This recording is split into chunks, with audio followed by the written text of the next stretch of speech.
وين ما نروح في جريت معانا يونيميت شربت الصبح، وهي اللي بكملها ان شاء الله. وين احنا في نجد المقصار، قلعة نجد المقصار في مدينة خور فكان.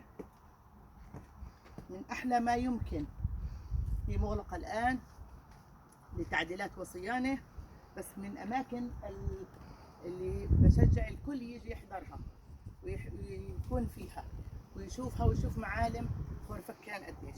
ولكن ما يحلو اليوم الا مع فيل جريت، النشاط والحيويه والطاقه الايجابيه من شركه يونيسيتي.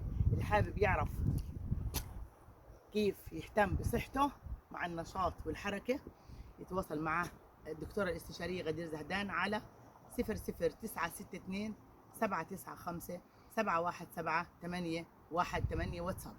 اهلا وسهلا فيكم.